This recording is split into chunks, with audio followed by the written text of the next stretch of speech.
So this is Giselle Pelicott, and she has a very tragic, super sad, and honestly, just a horrible past that nobody could have ever predicted she saw through. And yet, here she is. Now you might be wondering, who is Giselle Pelicott, and what do you mean? Like how she's just a person. She, you know, is just an older lady that's lived through a long life. And on the outside, you might be right. But would you believe her husband, over the course of several years, specifically brought men over to their house after he was drugging his own wife, then phoned several men to come over and rape her. Now, me and probably any rational person could not believe or fathom doing that to a loved one, let alone your significant other. And he probably thought he was going to get away with it because for the longest time he did, without his wife knowing.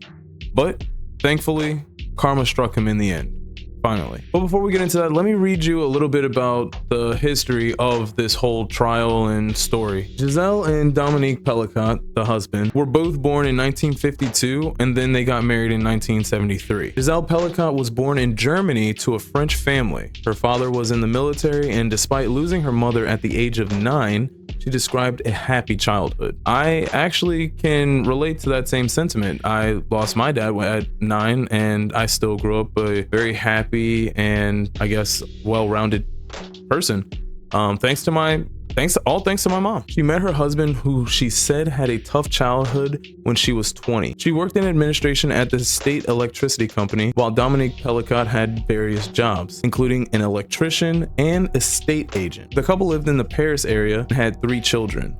To people who knew them, Giselle Pelicott said in court, they were a perfect family. She also said in court that she had a 3-year affair with a colleague. The couple had been divorced for a short period for financial reasons before remarrying. Giselle Pelicott was unaware that her husband had been caught upskirting women in Paris in 2010 and fined 100p, or 100 whatever currency that is. In 2013, the couple retired to Mazan Vaucluse, a small town northeast of Avignon in southeastern France. Giselle Pelicott joined a choir, and her husband took up sport and cycling. They were visited by their grandchildren and children for the holidays. Now, from the surface, it looks like they were a pretty good couple. It looked like they lived a pretty normal life, except for the upskirting women thing by the husband, Dominique. But other than that, I mean, there wasn't really any other reports, I guess, she had to say about her husband. In fact, she even said that to people who knew them, they were a perfect family. And it sucks because those people always have things that are going on behind closed doors and a lot of skeletons in their closets. And it sure as hell seemed like Dominique had a lot of skeletons in his closet. And I'm not sure why or what would compel somebody to do this again to their own significant other, not just once, but over the course of several years. It's wild. It's wild to even think about. So let's get into the investigation. Wikipedia says Dominique Pelicott was arrested on September 12th in 2020 after he had been apprehended by a security guard for upskirting 3 female customers using his mobile phone at an Leclerc supermarket in Carpentras, Vaucluse. A camcorder, camera, and condoms were found in his bag. That is disgusting. I am sorry, but you are how old at this point? This is 2020. You were born 1952, so you're 50, 70 years old. Bro, I tried to keep calm about this, but this is starting to blow me, bro. 70 years old? And you got caught with a camcorder, a camera, and condoms. Bro, you, like, not for nothing, but like, you could have you know what? I'm not even gonna. Oh God, it is just disgusting, bro. During his interrogation at Avignon police station, Dominique Pelicott claimed that he did not usually do this kind of thing, and that he did not usually do this. Dominique claimed that. Dominique, Dominique, you're wild. What do you mean not usually do this? You shouldn't be doing it at all. You shouldn't be doing it, period. Like, you're not putting yourself in a good situation. already you were caught before. So what do you mean usually? So you've just been getting away with it up until now? Because in 2010 you got caught. So 10 years ago you got caught. And now you've just been, I guess, getting away with it up until now. And what, you expect people to be lenient on you because you're older? That doesn't make sense. No, throw you under the jail. You clearly needed to be investigated because something's not right with you. Dominique Pelicot claimed that he did not usually do this kind of thing and that he had been overcome by his urges as his wife had been away for a month. He was released on bail pending investigation of his 2 mobile phones, laptop, and other digital equipment that had been seized at his home. Good. You needed to be investigated. Investigation of Pelicot's seized equipment showed that he had been part of a private chat room called Sunitsu without her knowledge. Which means without her knowledge. Oh my God. I'm getting goosebumps. This is disgusting. This is disgusting. This is actually disgusting. How does somebody get away with this? How? Oh my God, bro. Hosted on the coco.gg website, in which members discussed performing sexual acts on their partners without the latter's consent. I'm sorry, I stumbled on that last couple of words there, but I was reading ahead and I just couldn't believe myself. So this actually exists. There's no way that there's enough people that think this way and actively do it. I cannot believe it. This is sad. This is so sad. Often after administrating to them. So it's not just Dominique out here. There's tons of people. I don't know how many people were in the chat or on the website or on that server, but I mean, there's more than just Dominique, and more than one, even just one is an issue. The website, which was registered in Guernsey, was owned by Bulgarian company Vinci SA, not related to French Concessions and Construction Company, and operated by Isaac Stidel. The website was connected to more than 23,000 French criminal cases from 2021 to 2024 and was shut down in June 2024. In the chats, Dominique Pelicot invited other men to his wife and watch videos of the afterwards. Oh my God. This is why they choose the fucking bear, bro. Why are you doing this? This makes that whole argument valid. What is going on right now? What is actually happening? On a USB stick connected to Dominique Pelicot's computer, investigators found a folder called ABUS, or abuse, containing more than 20,000 images and videos of the rapes.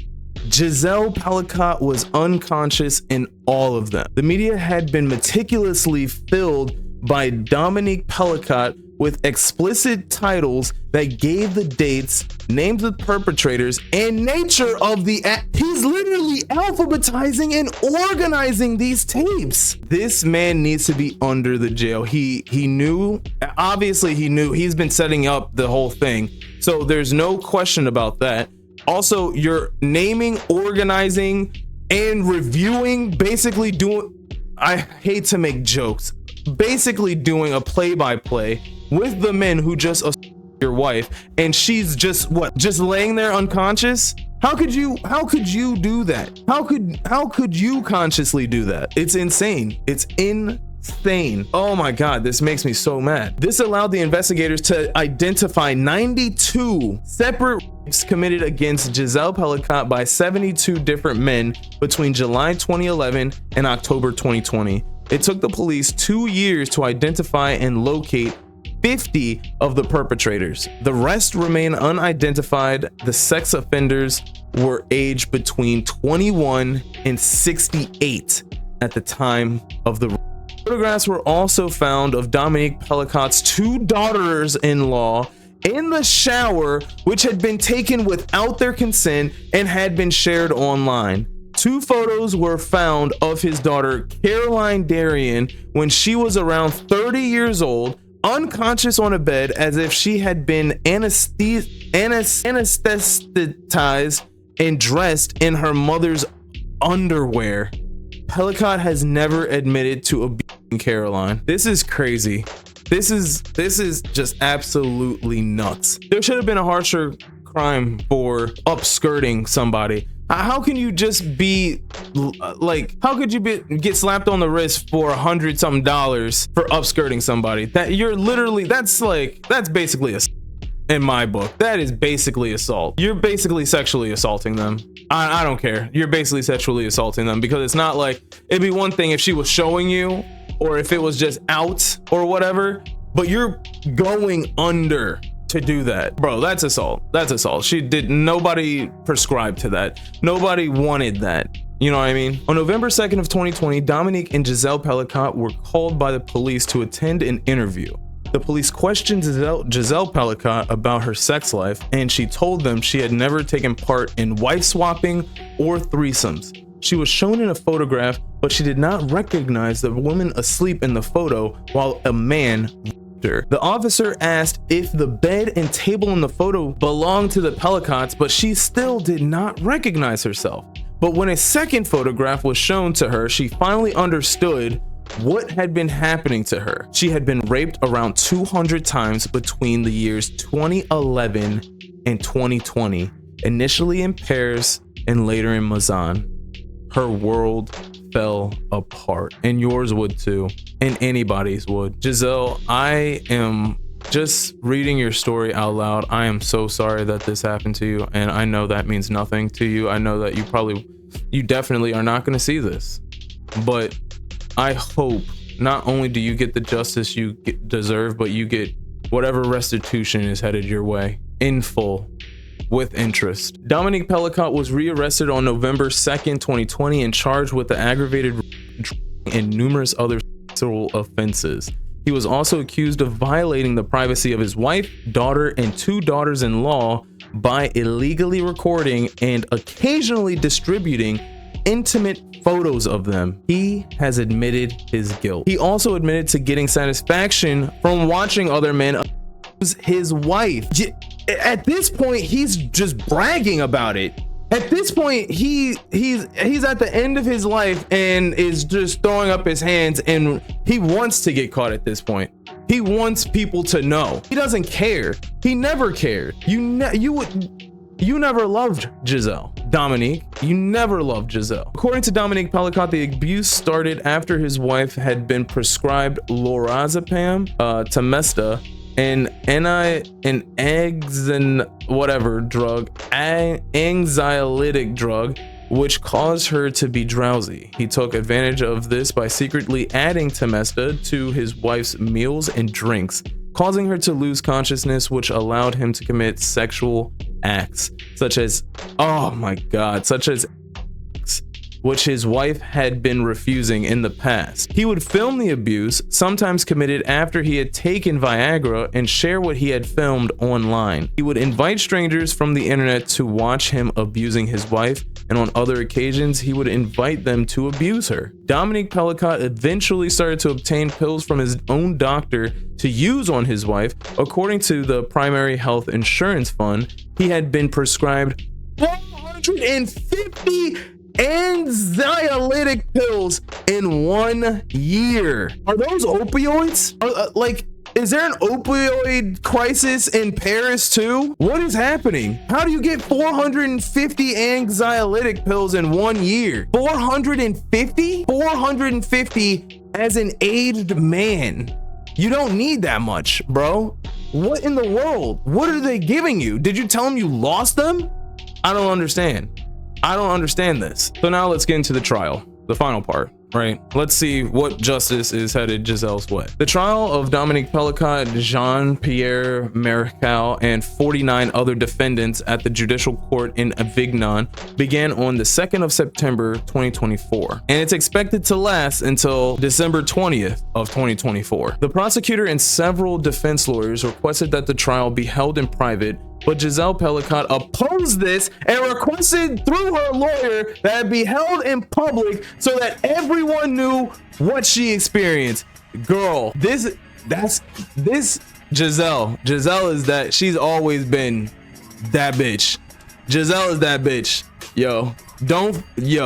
She wants it put on blast. She doesn't want to be hiding anymore. She doesn't want to be unconscious anymore. She's awake. And she wants everybody to know that she lived through this, and and that she still has better days ahead of her. After deliberation by the 5 professional magistrates, presiding Judge Roger Arata announced that the trial will be held in public. During the trial, Dominique Pellicott was hospitalized with a kidney infection and kidney stones, good fucking loser, but gave evidence from the stand in which he admitted all the charges against him. On October 23rd, 2024, Giselle Pellicott tested on October 23rd, 2024, Giselle Pellicott testified how her former husband drugged and raped her by putting sleeping pills in ice cream, and Pellicott's children asked the judge to impose a harsh sentence on their father. On the 25th of November 2024, the prosecution demanded a 20-year sentence for Dominique Pellicott, a 17-year sentence for Marical, and 10-year sentences for the other defendants. All of them deserve life. All of them deserve life. I don't care. All of them deserve life. You ruined this lady's life. Your life deserves to get ruined now, or whatever rest of it that you have. Prosecutor Laura Chabad said that a 20-year sentence, the maximum sentence for rape under French law, was both a lot and too little given the gravity of the acts that were committed and repeated.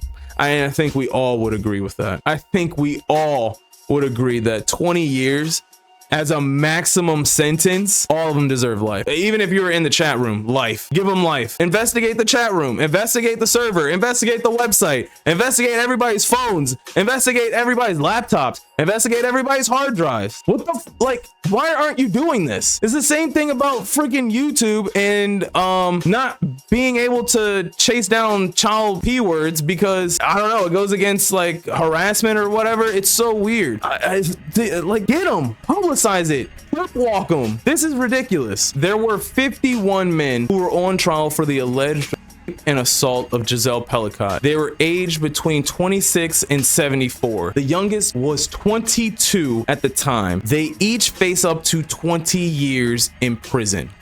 5 are also accused of possessing child abuse imagery. 6 have previous convictions for domestic violence. 2 have convictions for sexual violence. 23 have a criminal record for offenses like drunk driving and possession of drugs. Giselle Pellicott was unknowingly drugged and raped by her former husband, Dominique Pellicott, who was 71, and he invited other men to their home to rape her over a 9-year period from 2011 to 2020. Pellicott has admitted to the charges against him and said he was in contact with men on an online chat room called without her knowledge. All of the men have now appeared in court. Here are the profiles of the final 19. Who are they, you might ask? Quentin H., 34, prison warden in prison where Dominique was held after his arrest, and former junior member of motorway police. Admitted charge of rape, said he sold drugs on the site where Dominique found men to abuse his wife, and that Dominique said his female friend had a fantasy about playing the sleeping woman. So this man, Dominique, Giselle's husband, met one of the first suspects, Quentin H., in the jail where Dominique was first held for upskirting a woman. That's probably how he got off with just $100 and was free to go. Next guy, Gregory S., 31, painter and decorator with 7 convictions ranging from drugs possession to driving offenses. Said he believed Dominique when he said his wife liked to make love while drunk and that he was manipulated. You're a grown man, dog. Why are you having sex with women while they're drunk? Period. So even if somebody, so you think that Giselle would tell her husband, hey, I like, having men fuck me when I'm drunk, right? Okay, sure. But she's passed out. She's not moving. She's barely breathing. Is that drunk to you? What? That doesn't make any sense. You were manipulated as a grown man? That doesn't make any sense. Charlie A., 30, vineyard worker who later packed lorries, accused of raping Giselle 6 times, including on the night of her 66th birthday. Oh my God, but denies the video. Showed a conversation between the two men where they planned to drug and Charlie's mother, but said the act did not take place. This is crazy, bro. Where these people in Paris, France, dog, these men in Paris, France are wild. Florian R, 32, delivery driver convicted of 9 offenses, including burglary, receiving stolen goods, and driving without a license. He denied and said he thought it was a consenting game between 3 people and he went out of curiosity. Florian's mother told the court, "Did I get something wrong in the way he was raised?" Yes. I mean, you can't blame, no, it's not the mother. You can't blame the mother. You can't blame the mother unless there was something, you know, that obviously we don't know. We don't know anything about his childhood. So yeah, we can't, I'm not going to comment on that. Philippe L, 62, said Dominique got in touch after he posted on a now shut down website in 2018, saying he was looking for a kinky woman, denied rape, and said he clocked the situation was dodgy, but was told it was a sex game. Oh my God. Patrice N, 55, electrician who described himself as a jovial man who once trained youth football teams, denied rape, saying in his mind it was a game and had not known she was sedated despite video evidence showing her snoring loudly. Oh my God, bro. And the list goes on. This is just ridiculous. Now, I like, just for my own well-being, like, I don't really want to read the rest of these, even though they deserve to be publicized and humiliated, because they humiliated this poor woman. Actually, I'm not even gonna say this poor woman, because she's holding her head very high and wants to be seen. She wants to be heard, and she wants this whole thing to be known, to have known that this probably is still going on with somebody else's wife. I understand where she's coming from. I wish I could be that strong. I can't even read the rest of these profiles, because it's just disheartening. And it didn't even happen to me. If you want to read the rest of them, feel free. It's on TikTok. This person's name is The News Movement. Go check it out. Also, this video that I first showed you is from The Guardian. If you want to see what her lawyer said, definitely go check that out. The title is Giselle Pellicott applauded as prosecutors demand 20-year jail term for husband Dominique. Yeah, highly advise you read up on the rest of the story, and just for, if not awareness, to offer support if you can, or if she's asking. That's all I got for today. Thank you for watching. We're going to try and remonetize my channel. I don't know what, I don't know how I violated terms before, but they definitely removed monetization. I had the chance to appeal. I think I did the appeal video wrong. My fault. I'll take it. Whatever. They said it didn't show enough evidence, or it didn't show my creative or how I create videos. I didn't know that's what they were looking for. I just said, hey, I really appreciate it if you can give me my videos back, or give me my monetization back. So yeah, my videos aren't getting monetized anymore, so you might not see ads on them anymore. But that's even saying if I'm getting pushed in the algorithm anymore, to be quite honest. Are you watching this video? Is anybody watching this video? If you are, comment basement dweller gremlin. I need some support right now. I need some support. Hey, thank you for watching. I'll see you next time. Oh yeah, all my videos are deleted. Bye.